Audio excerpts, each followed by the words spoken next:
yakin teguh, Yesus abadi kepunyaanku, aku warisnya, ku ditebus. Hai, selamat pagi teman-teman pemuda yang dikasih Tuhan, apa kabar? Semoga kalian semua baik-baik saja karena Tuhan pasti akan selalu menjaga dan menyertai kalian semua. Walaupun kita sekarang ini belum bisa beribadah di gereja, tapi kita sama-sama yakin dan percaya bahwa dimanapun kita berada dan di segala kondisi apapun itu, kehadiran Tuhan senantiasa beserta kita. Oleh karena itu, dengan tetap semangat dan sukacita, kita bersama-sama menyembah Dia dengan mengangkat pujian Tuhan Allah hadir.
Kebaktian ini berlangsung karena pertolongan kita adalah di dalam nama Tuhan yang menjadikan langit dan bumi, yang kasih setianya tetap untuk selama-lamanya. Salam sejahtera bagi saudara yang datang dalam nama Tuhan, Tuhan beserta saudara. Sebuah fenomena yang terjadi hingga saat ini adalah kecenderungan setiap orang untuk menghakimi orang lain. Kebiasaan saling menghakimi ini justru juga terjadi pada umat Tuhan, yaitu termasuk kita kaum pemuda. Terutama dengan semakin tingginya penggunaan sosial media yang mempermudah kita melihat kehidupan orang lain.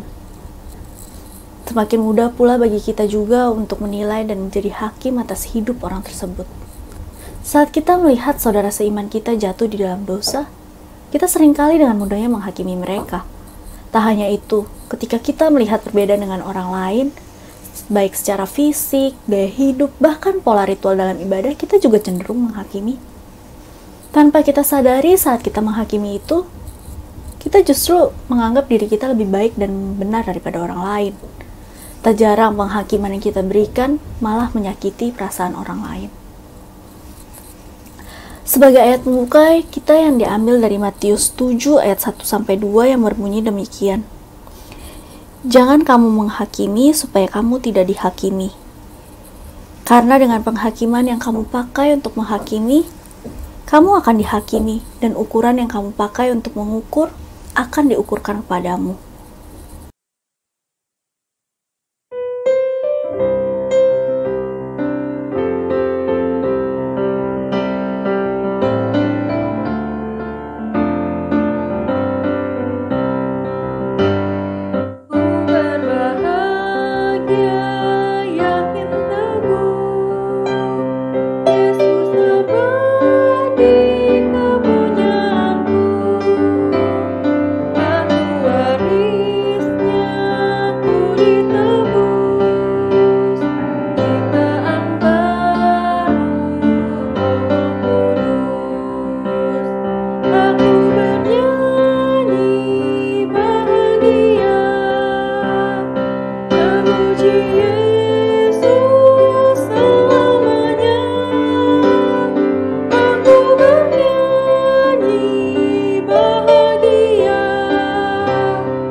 Teman-teman, tiba saatnya kita untuk mengakui segala dosa di hadapan Tuhan. Mari kita menyiapkan hati kita dan berdoa. Ya Bapa, kami berbahagia atas kasih-Mu yang senantiasa mengalir untuk hidup kami. Namun tak jarang pula kami malah menyalahgunakan kemurahan kasih-Mu. Seolah-olah kami telah terbiasa dengan kasih-Mu, sehingga kami pun terlena dengan kesibukan kami sendiri dan lupa akan penyertaan-Mu. Tak hanya itu, kami juga sering menyakiti hati sesama kami dengan sikap menghakimi, baik itu dari perkataan maupun perbuatan kami. Padahal kami tahu dan diajarkan oleh-Mu mengasihi sesama seperti diri kami sendiri. Siapakah kami ini ya Bapa, sehingga kami dapat merasa lebih benar dan lebih baik daripada orang lain? Dengan segala penyesalan kami memohon pengampunan daripada-Mu. Biarlah kehendak-Mu jadi pandu dan terang bagi jalan hidup kami. Bimbinglah kami menjadi manusia yang lebih baik dari hari ke hari, sehingga dengan terang kasih-Mu, kehidupan kami akan lebih berwarna, karena hidup kami telah bermakna bagi orang lain. Terima kasih Tuhan, di dalam nama Tuhan Yesus kami berdoa. Amin.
Bagi setiap orang yang telah mengakui dosanya di hadapan Tuhan, diberikan berita anugerah yang diambil dari Yesaya 12 ayat 1-3.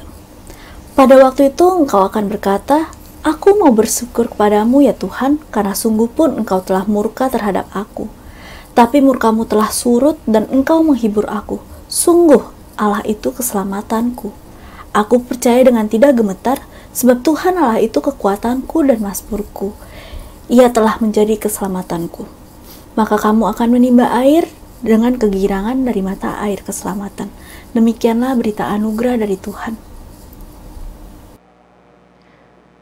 Teman-teman yang dikasih oleh Tuhan, kita bersama akan mendengarkan firman Tuhan. Namun sebelumnya mari kita berdoa, kita mohon pimpinan Roh Kudus. Mari kita berdoa.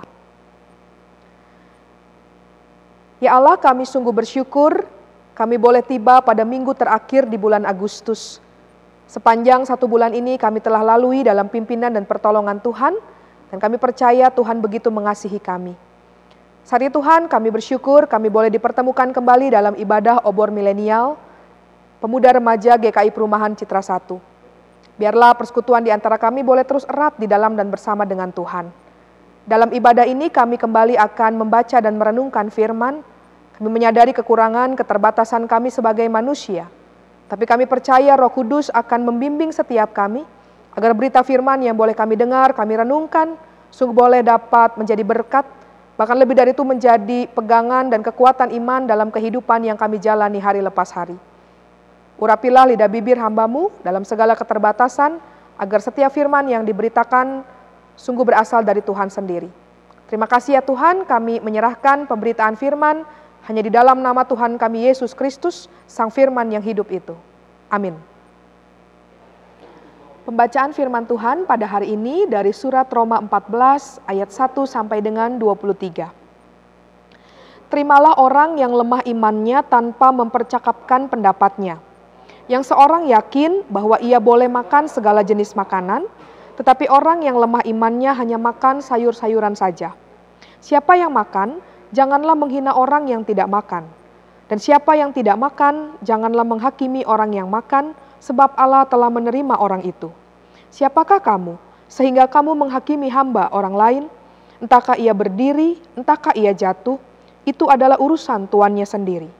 Tetapi ia akan tetap berdiri, karena Tuhan berkuasa menjaga dia terus berdiri. Yang seorang menganggap hari yang satu lebih penting daripada hari yang lain, tetapi yang lain menganggap semua hari sama saja. Hendaklah setiap orang benar-benar yakin dalam hatinya sendiri. Siapa yang berpegang pada suatu hari yang tertentu, ia melakukannya untuk Tuhan. Dan siapa makan, ia melakukannya untuk Tuhan, sebab ia mengucap syukur kepada Allah. Dan siapa tidak makan, ia melakukannya untuk Tuhan. Dan ia juga mengucap syukur kepada Allah. Sebab tidak ada seorang pun di antara kita yang hidup untuk dirinya sendiri, dan tidak ada seorang pun yang mati untuk dirinya sendiri. Sebab jika kita hidup untuk Tuhan. Dan jika kita mati untuk Tuhan. Jadi baik hidup atau mati, kita adalah milik Tuhan. Sebab untuk itulah Kristus telah mati dan hidup kembali, supaya ia menjadi Tuhan, baik atas orang-orang mati maupun atas orang-orang hidup. Tetapi mengapakah engkau menghakimi saudaramu? Atau mengapakah engkau menghina saudaramu? Sebab kita semua harus menghadap tahta pengadilan Allah. Karena ada tertulis, demi aku hidup, demikianlah firman Tuhan, semua orang akan bertekuk lutut di hadapanku, dan semua orang akan memuliakan Allah. Demikianlah setiap orang di antara kita akan memberi pertanggungan jawab tentang dirinya sendiri kepada Allah. Karena itu, janganlah kita saling menghakimi lagi, tetapi lebih baik kamu menganut pandangan ini. Jangan kita membuat saudara kita jatuh atau tersandung. Aku tahu dan yakin dalam Tuhan Yesus, bahwa tidak ada sesuatu yang najis dari dirinya sendiri. Hanya bagi orang yang beranggapan bahwa sesuatu adalah najis, bagi orang itulah sesuatu itu najis. Sebab jika engkau menyakiti hati saudaramu oleh karena sesuatu yang engkau makan, maka engkau tidak hidup lagi menurut tuntutan kasih. Janganlah engkau membinasakan saudaramu oleh karena makananmu, karena Kristus telah mati untuk dia. Apa yang baik yang kamu miliki, janganlah kamu biarkan difitnah.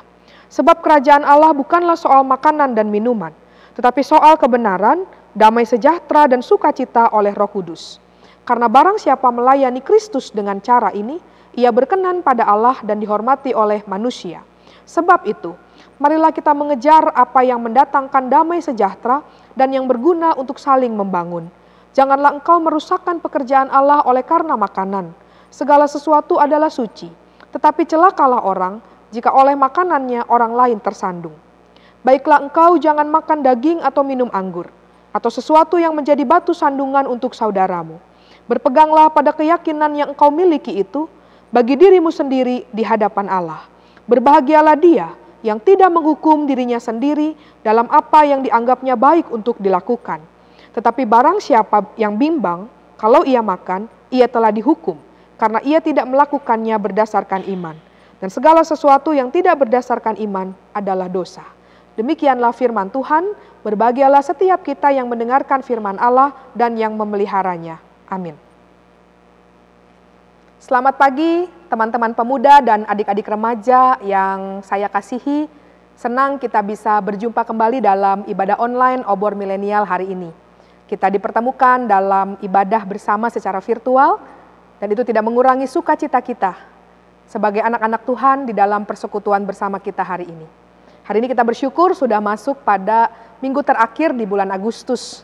1 bulan perjalanan kita lalui bersama dengan Tuhan. Dalam suka duka kita percaya Tuhan tidak pernah meninggalkan kita. Teman-teman, tema kita hari ini, Stop Judging, Start Embracing.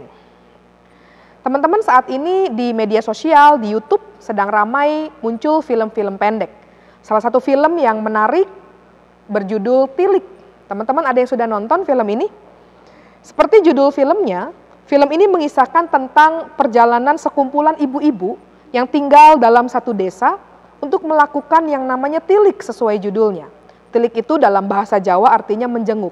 Siapa yang mereka jenguk? Mereka menjenguk kepala desa yang sedang dirawat di rumah sakit. Namanya orang satu desa, teman-teman, di daerah kawasan Jawa begitu ya. Mereka beramai-ramai kemudian pergi ke rumah sakit menggunakan truk milik sesama warga. Dalam truk itu kurang lebih ada 10 orang, bahkan lebih begitu ya, berdiri di bak truk selama perjalanan ke rumah sakit. Setelah diajak oleh seorang bernama Yuning yang mendapat secuil kabar tentang ibu lurah dari seorang tetangga bernama Dian. Nah, dalam perjalanan dikisahkan ada salah satu tokoh yang paling banyak dibicarakan oleh masyarakat, dikenal dengan nama Butejo. Jadi Butejo ini dalam perjalanan asik membicarakan tentang Dian, yang merupakan kembang desa di lingkungannya. Dian ini ramai diperbincangkan karena parasnya yang manis yang membuat para suami di desa gemar memandanginya. Nah, berdasarkan informasi yang dihimpun dari Facebook dan juga ada kabar burung yang didengar, Butejo menyebut Dian ini perempuan yang tidak baik.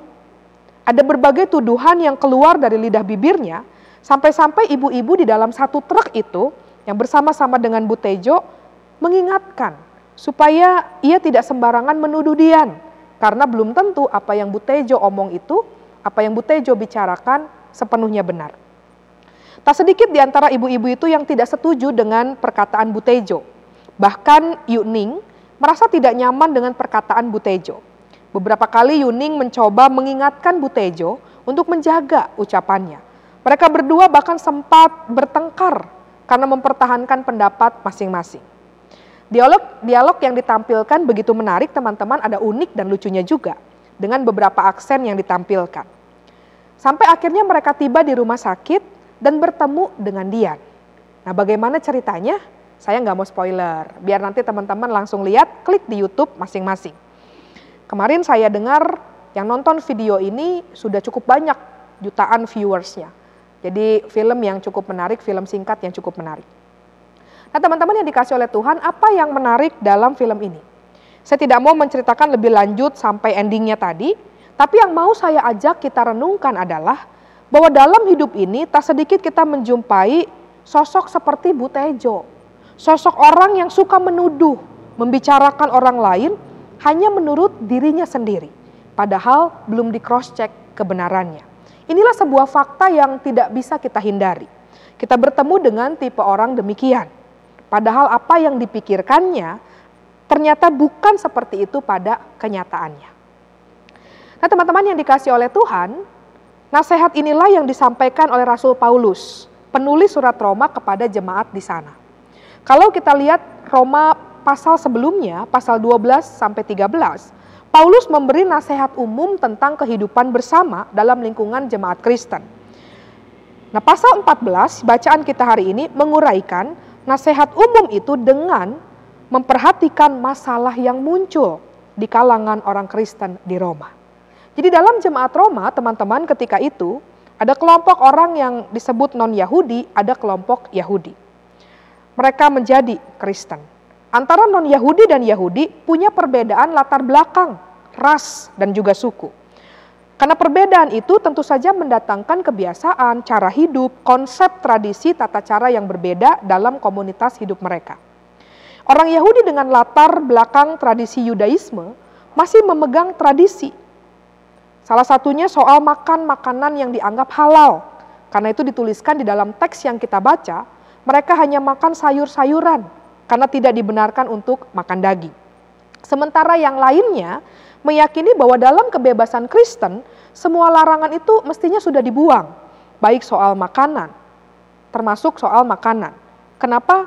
Dalam pemahaman mereka, semua jenis makanan dengan bebas boleh dan dapat dimakan.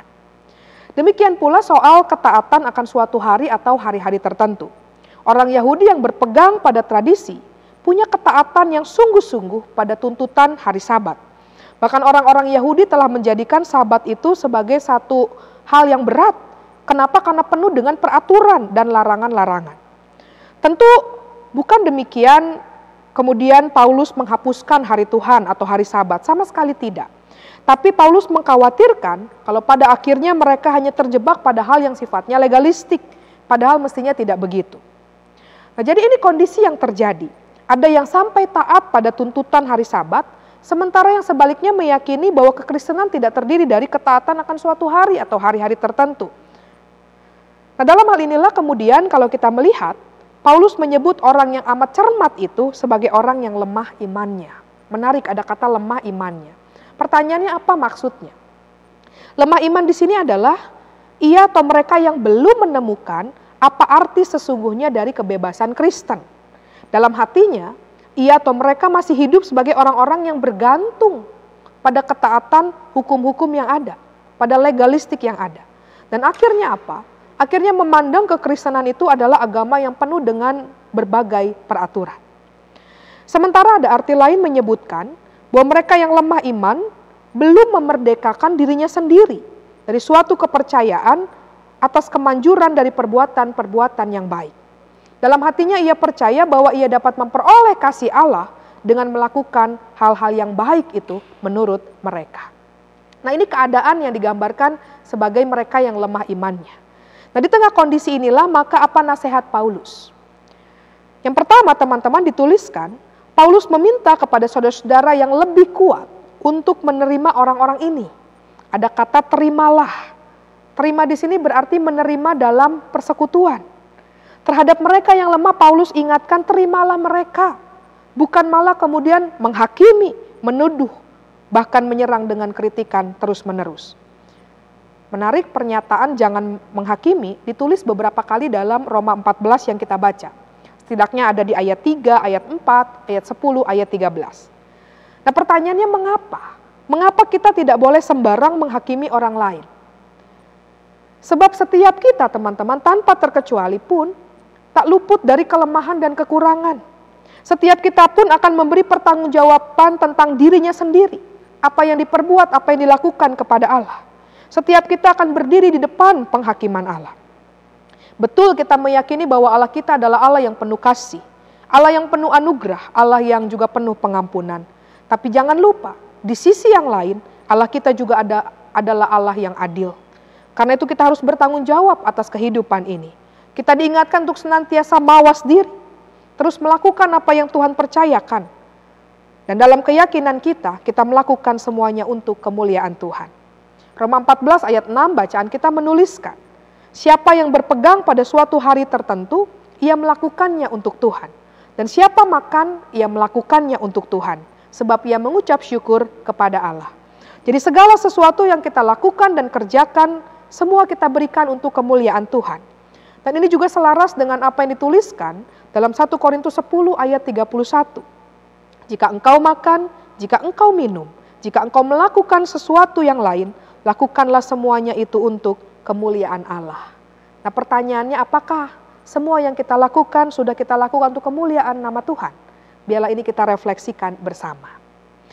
Nah, yang berikutnya teman-teman, Paulus juga kemudian mengingatkan, jangan sampai persoalan makanan, minuman, atau hari-hari tertentu itu kemudian menghalangi pekerjaan Allah dinyatakan. Ayat 17 mengatakan sebab kerajaan Allah bukanlah soal makanan dan minuman, tapi soal kebenaran, damai sejahtera, dan sukacita oleh Roh Kudus. Ketika jemaat saling menghakimi atau judgment tadi, menghina antara yang satu dengan yang lain karena persoalan sederhana, bahkan mungkin bagi mereka ini persoalan yang sepele karena soal makanan, minuman, perkara hari. Kalau mereka fokus pada hal itu, maka akan menghilangkan kebenaran, damai sejahtera, bahkan sukacita dalam jemaat itu. Dan ini yang mestinya kita hindari dan tidak boleh terjadi, terutama juga dalam kehidupan persekutuan kita.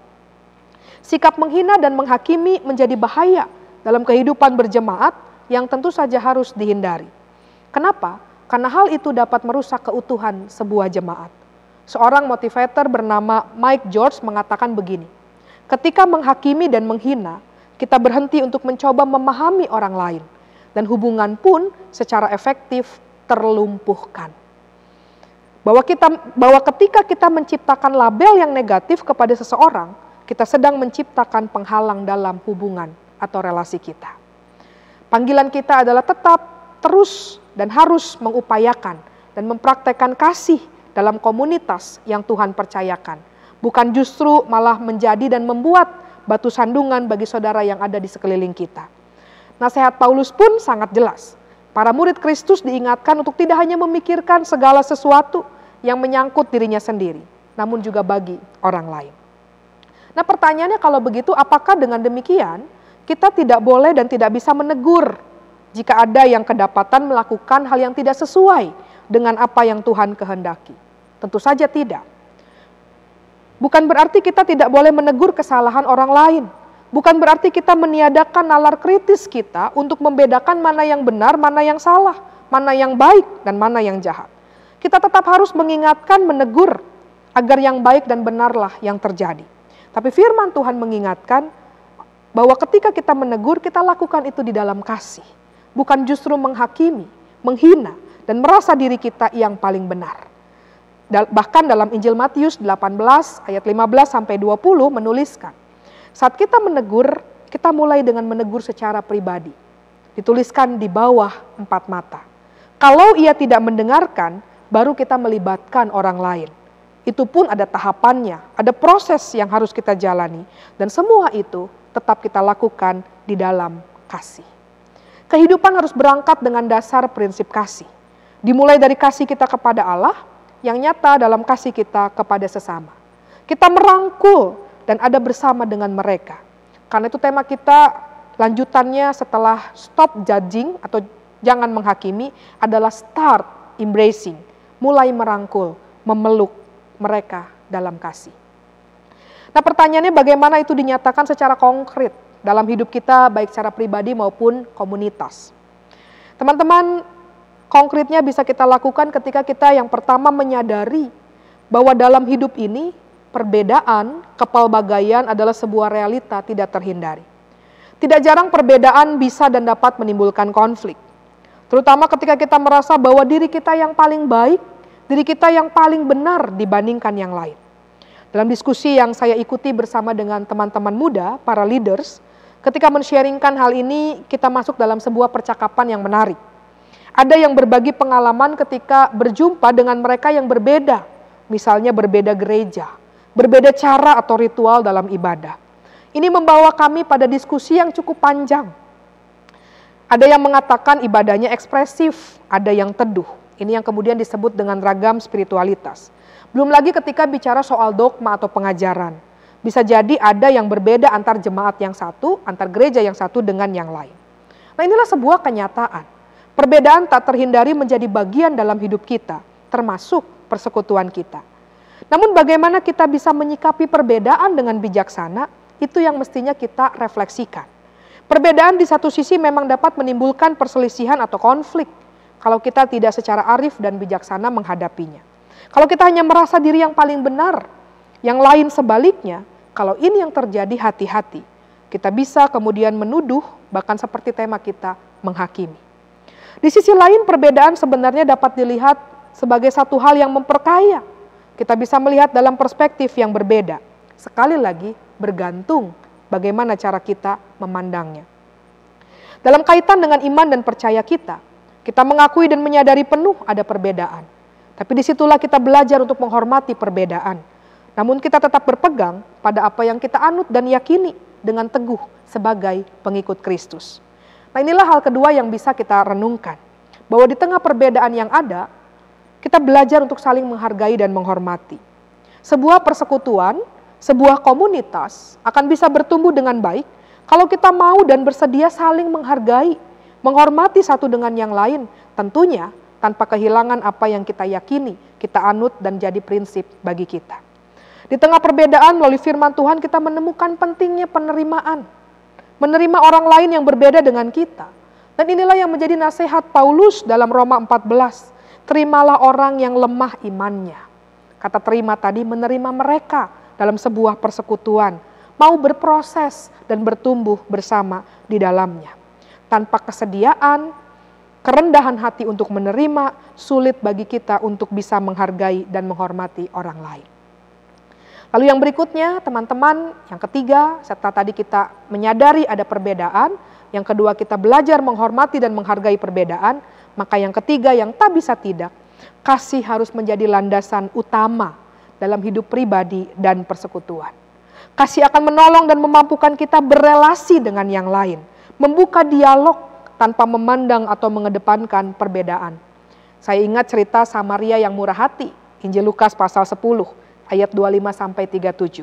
Menolong orang yang membutuhkan pertolongan dengan penuh belas kasihan. Teman-teman, segala sesuatu yang dilandasi oleh kasih, kepedulian, fokus pada kemanusiaan akan membawa dampak positif bagi lingkungan, bahkan juga bagi dunia di mana kita berada. Bunda Teresa dalam salah satu pernyataannya pernah mengatakan begini, bukan apa yang Anda lakukan, melainkan seberapa banyak kasih yang Anda taruh di dalamnya, itulah yang paling penting.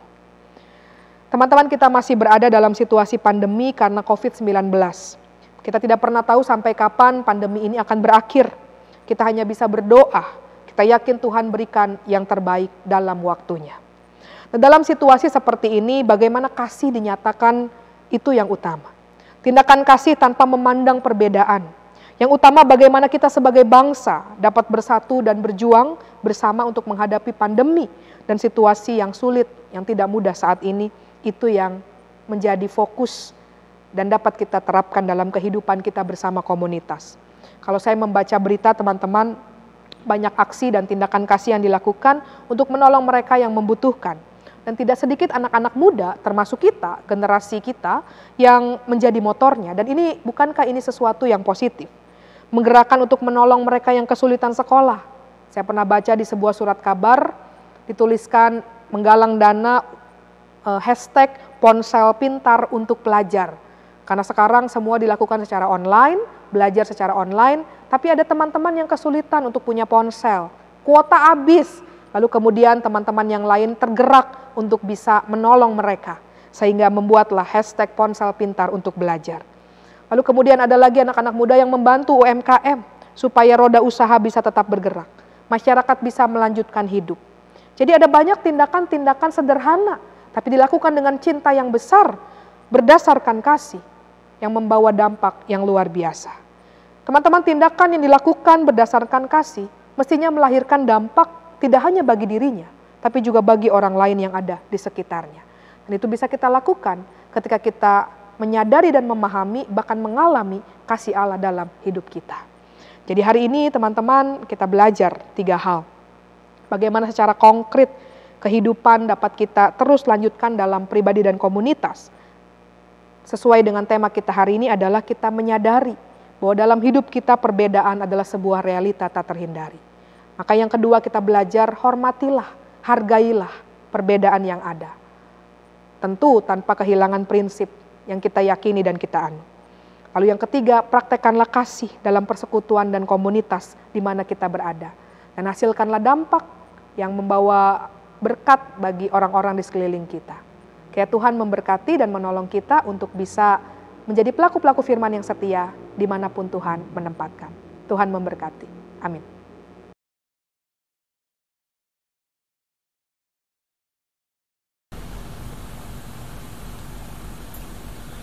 Marilah kita bersama dengan umat Allah di masa lalu, masa kini, dan masa depan mengingat janji baptisan kita dengan mengikrarkan pengakuan iman rasuli.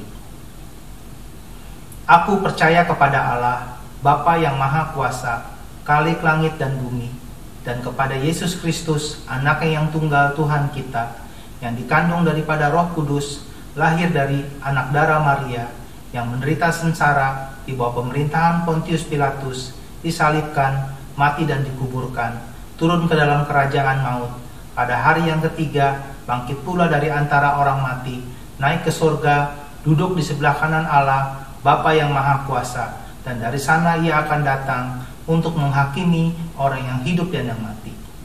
Aku percaya kepada Roh Kudus, gereja yang kudus dan am, persekutuan orang kudus, pengampunan dosa, kebangkitan orang mati, dan hidup yang kekal. Amin. Mari kita bersatu hati menaikkan doa syafaat. Mari kita berdoa. Kami datang dalam doa bersama kami saat ini Tuhan. Kami berdoa untuk berita firman yang boleh kami dengar. Kami belajar untuk bisa mengasihi saudara-saudara kami, tidak dengan mudah menuduh atau menghakimi, tapi kami mau terus bertumbuh dan berproses di dalamnya bersama dengan Tuhan. Kami menyadari itu bukanlah hal yang mudah, tapi kami percaya Roh Kudus akan menolong dan memampukan kami untuk bisa melaluinya. Dalam doa ini Tuhan, kami berdoa bagi kehidupan bangsa dan negara kami Indonesia. Situasi yang dihadapi di tengah negeri kami masih berhadapan dengan pandemi COVID-19. Kami percayakan pemerintah bangsa ini, karuniakanlah kearifan, kebijaksanaan, supaya mereka dapat menentukan keputusan-keputusan yang terbaik bagi kehidupan warga masyarakat dan bangsa kami. Tuhan memberkati untuk Presiden Jokowi beserta dengan staf dan semua yang terlibat di dalam pemerintahan, mulai dari pemerintah pusat sampai dengan daerah. Biarlah kami boleh saling bersatu hati untuk melakukan yang terbaik bagi pembangunan bangsa ini. Kami juga berdoa bagi gereja-gereja yang ada di Indonesia, dalam setiap program kerja, aktivitas pelayanan yang dilakukan di tengah pandemi yang terjadi. Kiranya kehadiran gereja boleh tetap melakukan setiap tugas pelayanan yang Tuhan percayakan dengan sepenuh hati dan melakukan yang terbaik untuk kemuliaan nama Tuhan. Kami berdoa secara khusus untuk gerejamu di mana kami berada. Kami berdoa untuk GKI Perumahan Citra 1. Berkatilah untuk setiap program kerja yang dilakukan secara online, persekutuan, biarlah semuanya dapat dilakukan yang terbaik, dan itu juga membuat kami sebagai anak-anak Tuhan terus bertumbuh. Berkatilah majelis jemaat, rekan-rekan pendeta, para penatua, segenap aktivis, komisi, bahkan juga komisi pemuda dan remaja yang terlibat di dalamnya. Biarlah kami boleh melayani Tuhan dengan gembira dan sukacita, dan kami bersyukur karena Tuhan mempercayakan panggilan pelayanan itu kepada kami. Kami juga berdoa saat ini Tuhan, bagi setiap adik-adik kami, teman-teman kami, yang masih melaksanakan studi dari rumah, pembelajaran jarak jauh, biarlah mereka juga dapat belajar dengan giat, tekun, dan rajin, dapat terus berupaya di tengah pandemi yang terjadi, sehingga ilmu pengetahuan tetap dapat mereka peroleh, dan mereka dapat melakukan bagian mereka dengan penuh tanggung jawab, karena inilah kepercayaan yang Tuhan beri buat mereka. Kami juga berdoa untuk mereka yang bekerja, baik dari rumah ataupun sudah keluar rumah, Tuhan juga berikan kesehatan, kekuatan, sehingga mereka dapat bekerja dengan baik, sesuai dengan apa yang Tuhan kehendaki. Kami juga berdoa bagi pergumulan saudara kami, mereka yang bergumul karena sakit, baik di rumah ataupun di rumah sakit. Tuhan kiranya memulihkan mereka, Tuhan menopang mereka, dan biarlah mereka bisa melalui pergumulan ini di dalam dan bersama dengan Tuhan. Kami juga berdoa bagi mereka yang bergumul dengan kehidupan ekonomi, karena situasi pandemi yang terjadi membawa dampak yang besar dalam kehidupan ekonomi. Tuhan berkati supaya mereka tetap berjuang, memiliki semangat dan sukacita untuk melakukan yang terbaik. Dan kami percaya Tuhan tidak pernah meninggalkan mereka. Tuhan hadir dan berjalan bersama dengan mereka. Terima kasih Tuhan untuk anugerah-Mu dalam kehidupan kami. Kami akan memasuki satu pekan yang baru dalam segala aktivitas, kegiatan, pelayanan yang Tuhan percayakan. Kami tidak pernah tahu Tuhan apa yang terjadi di hari esok, tapi satu hal yang kami tahu, kami yakini dan percaya, bahwa Tuhan Yesus Sang Gembala kami yang baik terus berjalan bersama dengan kami. Inilah doa syafaat kami yang jauh dari sempurna, yang kami alaskan dalam nama Tuhan kami Yesus Kristus, Tuhan dan Juru Selamat kami yang hidup, kami telah berdoa. Amin. Kita bersyukur akan pemeliharaan Tuhan yang mencukupkan apa yang kita butuhkan. Oleh sebab itu, mari kita membawa persembahan kita sebagai ungkapan syukur atas kasih karunia yang telah dilimpahkan Tuhan kepada kita. Nat persembahan diambil dari 2 Korintus pasal 8 ayat ke-12 yang berbunyi demikian. Sebab jika kamu rela untuk memberi, maka pemberianmu akan diterima. Kalau pemberianmu itu berdasarkan apa yang ada padamu, bukan berdasarkan apa yang tidak ada padamu.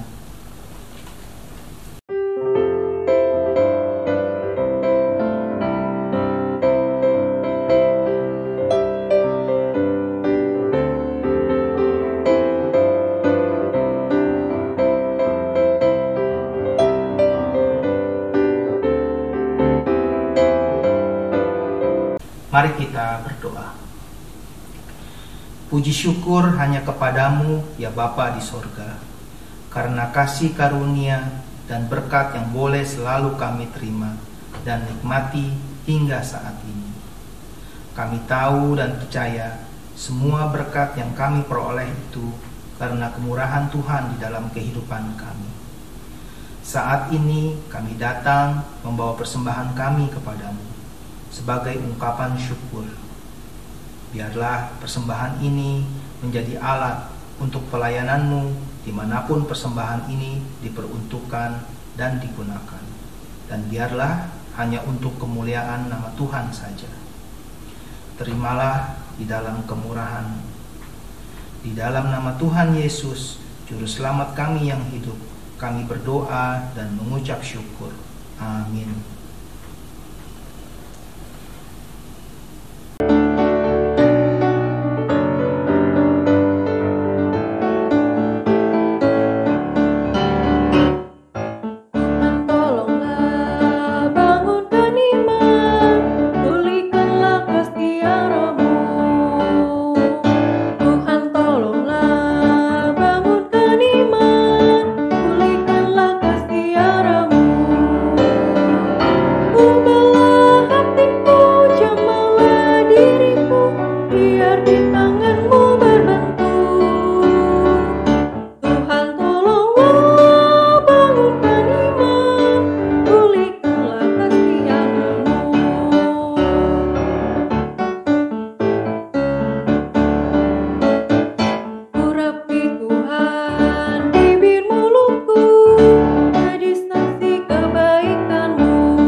Teman-teman, arahkanlah hatimu kepada Tuhan.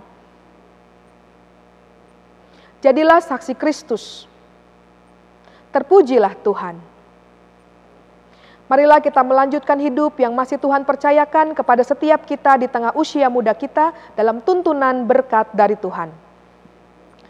Tuhan memberkati engkau dan melindungi engkau. Tuhan menyinari engkau dengan wajah-Nya dan memberi engkau kasih karunia. Tuhan menghadapkan wajah-Nya kepadamu dan memberi engkau damai sejahtera mulai saat ini sampai selama-lamanya. Amin.